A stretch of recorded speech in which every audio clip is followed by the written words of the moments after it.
One day I was praying for a young lady. Olunaku olumu nali nsabira omuwala omuto. This girl, she told me, omuwala ono yantegeeza. She was in school Yali mu ssomero where I was leading. we nali nkulembera. I was a principal. Nali principal. And she's a daughter of a reverend. Nga muwala wa mwawule. And she came to my office and said, Najja mu yafesi yange n'aŋŋamba. Principal, bring me back. Komyawo. Or oba expel me from this school. Ngoba okuva mu ssomero lino. I didn't understand her statement. Ntategeera kye yali ayogera. She said to me, n'aŋŋamba. I am not here. Siri wano. I'm not in this body. Siri mu mubiri guno. So I said, why do you want me to expel you? Mugamba lwaki oyagala nkugobe? Because I can't live here. Kubanga sobola beera. You've made my life so uncomfortable. Obulamu bwange obukalubizza nnyo. I can't get my drink, my alcohol. Tisobola kunywa. But that one I can bear. N'ekyo nsobola But I can't take a day. Nesobola kumala lunaku. It's impossible Tekisoboka. to have 24 hours okubanga nyina essaawa 24 without sleeping with a man. Tewatali kwebaka na musajja. This is a child in senior 3. Ono omwana ali mu kibiina kya. A girl muwala. In a boarding school. She says she cannot. I asked, where do you get the men? She said, the students, the teachers, the cooks, the askaris, whoever is willing.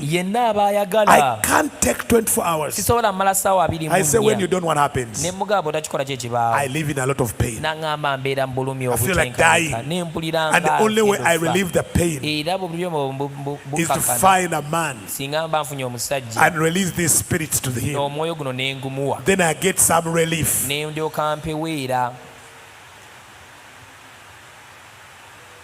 And she told me, all in every class here, from senior 1 to senior 6, I have had several. The young boys that have come in senior 1, the old one in senior 6. Those who wish, they just have to remind me, and I don't reject any. Whoever is willing, whether it's a cook, whether it's a security, whether it's a driver, if it's someone passing by. And I say, but why? She says, if I don't have sleep with a man, I can't stand the pain. So I have to release these spirits in me, because they occupy me because I'm not in the body. I said, what happened to you? She said, I fear to return to my body. So I better stay out. I said, you're not in your body? I said, yes. So when these men, they're sleeping with me, I stand beside and I watch them sleep with my body. But I'm not in the body. So I feel nothing because I am not in the body. Now to you, you are hearing it like saying it's impossible. And she says she does not want to live in the body because she fears to enter the body again. So I told her, I can help you. She said, can you bring me back? I said, yes. She said, you know where I am? I said, I don't know. I am across the waters. I watched from far from the waters what is being done on my body. And you could see her tired. You know a tired body? If you look at the face, if you look, this girl is tired. And so I told her what happened. She said, I'm going to tell you my story. I've never said to anyone. And she said, she comes from a family of 3. 2 brothers and her, the only daughter. And one night, her brother raped her. And the same night, the second brother also came and raped her. And she says, because the parents, the father is a minister, they had gone for a mission with the mother. ne maama we. And says, and so she trusted these brothers. Ne yeesiga baganda be. She's the youngest. Yasinga obuto. When the big brother was raping her, Ono omuganda omukulu bwe yali amukabasanya. she left the body. N'ava mu mubiri. And she didn't feel the pain. N'atawulira bulumi. So the young brother also came. Ono muganda we omuto naye n'ajja. In the same night. Mu kiro kye kimu. And also did the same. N'akolera kye kimu. One night. Kiro kye kimu. She was in P5. Yali mu kyakutaano. Meaning like she was like 10.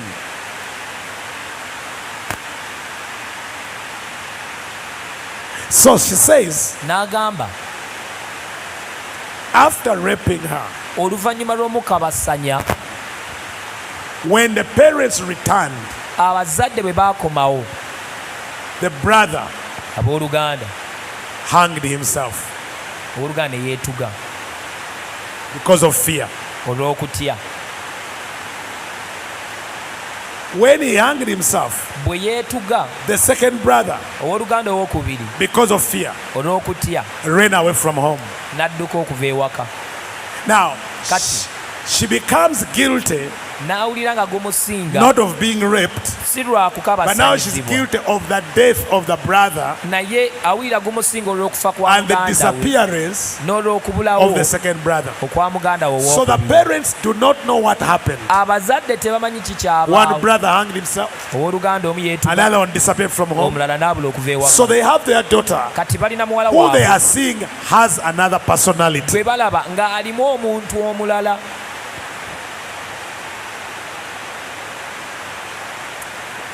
So I tell her, Ne mugamba,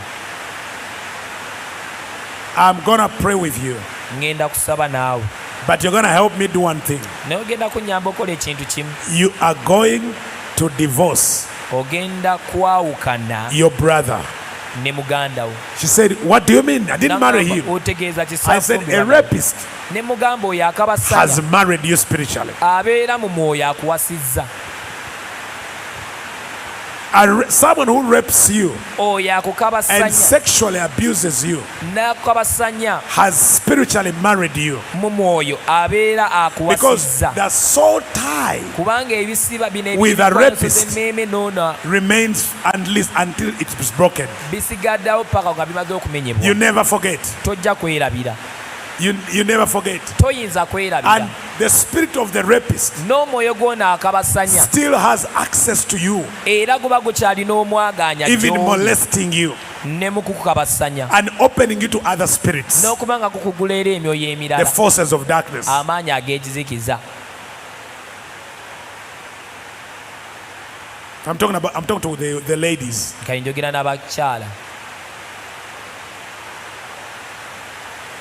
So I told her, you're going to divorce him. Ne mugamba tugenda kati You're going to kukwawukana. divorce the two brothers Ogenda kwawukana ne baganda bano who ababiri opened you up to this. abaakugula eri kino. It was not easy.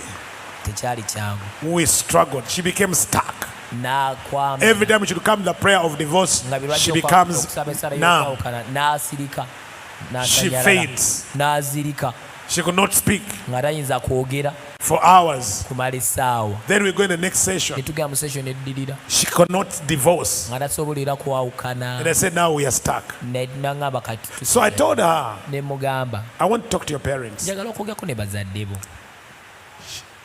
For the first time, she agreed. Omulundi ogwasooka ddala n'akkiriza. So I called the father, the mother, Ne mpita mama we ne taata we to come to school and talk to me. okujja ku ssomero njogereko nabo. And when they came, Bwe bajja and I told them ne mbagamba what the daughter told me what happened to her, omuwala kye yaŋŋamba ekyabatuukako, the father kyamutuukako and the taata mother ne maama requested ne basaba that the child gets out of the office, omwana ave mu that yafeesi they talk to me. bayogereko nange.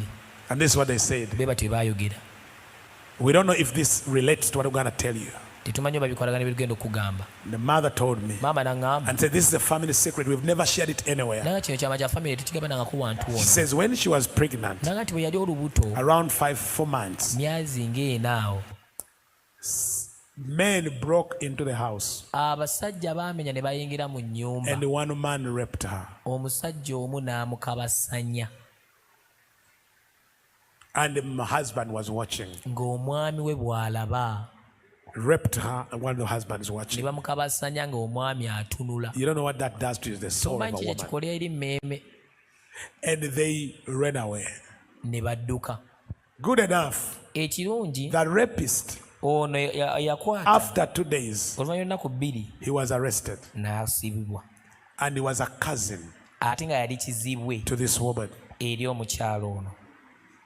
So arrested, taken to prison, N'asibwa n'atwalibwa mu kkomera and hanged himself in prison ne yeetugira mu and kkomera, died. n'afa. So they kept it a secret. Ne bakikuuma Remember the son hanged himself? ojjukira omutabani ne yeetuga. So this girl, Omuwala ono the rapist ono who eyamukwata raped the mother, eyakwata maama we, initiated her yamuwonga when she was in the womb. bwe yali akyali munda. So when she told me that story, Bwe yaŋŋamba olugero olwo, I told her, the reason your daughter could not pray the prayer of divorce, ensonga lwaki muwala we yateesobola kusaba ssaala because you yakwawo, had never prayed the prayer of divorcing kubanga ne bwali togisabangako your cousin esaala, who raped you. okuba nga oyawukana n'ekizibwe we yakabasanya. You have to break the tie. Olina okumenya And enkwaso. the man was crying Ng'omusajja akaaba, and crying and crying ng'akaaba and crying. ng'akaaba. And he said to me, N'aŋŋamba, James, you don't know what this has happened. What has happened to tomanyi us? kino I'm a kitutuuseeko. minister. Ndi muweereza, I serve God. peereza Katonda. But because of that, Naye olw'ekyo for the last 14 years, okumala emyaka egiyise 13 I have not slept with my wife. seebaseeko na mukazi wange. We could not be like husband and wife. Nga tetusobola kubeera na mwami na mukyala. Every time he approaches her, Buli she lwamutuukirira shuts down. nga The azikira, body just shuts up. ng'omubiri guzikira, All the senses. obusimo bwonna Even she faints. ng'azirika n'ozirika. So for 14 years, Okumala emyaka And he said to 14 me, n'aŋŋamba, as a man, you understand ng'omwami otegeera how I have coped up with these 14 years. butya bwe mbaddewo okumala emyaka gino 14. How? Butya Find a way out somewhere. nga nyina engeri gye neeterezaamu endala. You see how this family is tormented? Kubula famire engeri gyenyigirizibwamu. The wife is tormented. Omukyala anyigirizibwa, She loves the husband. omwami amwagala They weewaawo, serve the Lord. baweereza Mukama. And I asked her what happens. Ne mubuuza kye She kibaawo, says, n'aŋŋamba every time that thought comes in her mind, buli kadde ekirowoozo bwe of kijja mu sleeping with a ndowooza man, eky'okwebaka she n'omusajja, goes back addayo to the place where she was raped. mu kifo wali And it's waakabasanyizibwa. now almost 14, 15 Era years. kati kumpi emyaka giweze When this 15 happened. kino okuva bwe kyabaawo. But say, every time the Naye husband agamba, approaches her, buli kadde omwami bw'agezaako mutuukirira, she moves back addayo in that moment. mu kadde ako And she's being now raped by the n'akabasanyizibwa. other cousin. Kizibwe And she's now in her omulala. mind. Ne kati mu The ndowooza husband ye, is still watching that event. omwami nga abeera nga akyalabye ekintu ekyo nga kibaawo.